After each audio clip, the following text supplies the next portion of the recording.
नमस्कार मित्रांनो, आत्ता आपण आलो आहे श्री रुद्रेश्वर महादेवाचं दर्शन घ्यायला, जे जामखेड बीड यांच्या बाँड्रीवरती बसलेलं आहे. एका डोंगरामध्ये, डोंगराच्या पायथ्याला ते सुद्धा.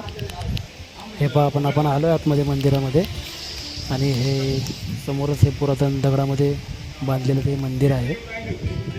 तर रुद्रेश्वराचं दर्शन घेऊयात आपण.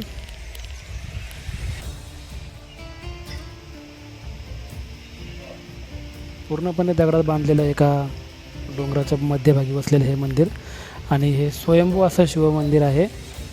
आतमध्ये पिंडीच्या खालून पाणीसुद्धा वाहतं. हे पहा, नंदीच्या 2 मूर्त्या आहेत. एक वेगळ्या प्रकारच्या मूर्त्या आहेत आणि हे हेमाडपंथी बांधकाम असलेलं हे यज्ञकुंड आहे. तर चला, आपल्याला आतमध्ये दर्शन होतं का पाहूयात रुद्रेश्वर महादेवांचं.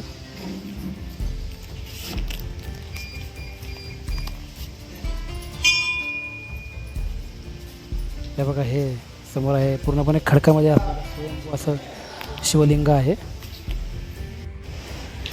हे बघा, तुम्हाला पाण्याचा आवाज येत असेल कारण त्या पिंडी घालून पाणी वाहत आहे आणि हे स्वयंभूलिंग आहे, पूर्णपणे खडकामध्ये आहे. हे मंदिराच्या आतमधला भाग दाखवायचा प्रयत्न करतो मी तुम्हाला. पूर्णपणे पुरातन असं हे बांधकाम आहे, जे अजूनही टिकून आहे. फक्त कलर वगैरे काम केलेलं आहे आतमध्ये. पूर्णपणे जुनं आहे हा गाभारा आणि हेमाडपंथी बांधकाम असलेलं अतिशय जुनं पुरातन असं हे आहे मंदिर. आणि हा आतमध्ये हा गाभारा आहे. आतमध्ये जाऊन देत नाहीत कोणाला, आतमध्ये एंट्री नाही आहे, परंतु आपण थोडाफार व्हिडिओ काढायचा प्रयत्न करतो आहे तिथं. हे बघा, पूर्णपणे हेमाडपंथी बांधकाम आहे. फक्त वरनं त्याला स्टाईल वगैरे आणि हे संगमनेरचे एक फरशा आणून बसवलेले आहेत.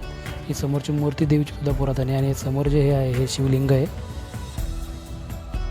अतिशय पुरातन असं मंदिर रुद्रेश्वर महादेवाचं आपण आता पाहतो आहे. तर नक्कीच आपल्या व्हिडिओला लाईक शेअर करा आणि तुम्हाला व्हिडिओ आवडला असेल तर कमेंटमध्ये मला जरूर कळवा. धन्यवाद. जय शिवराय मित्रांनो.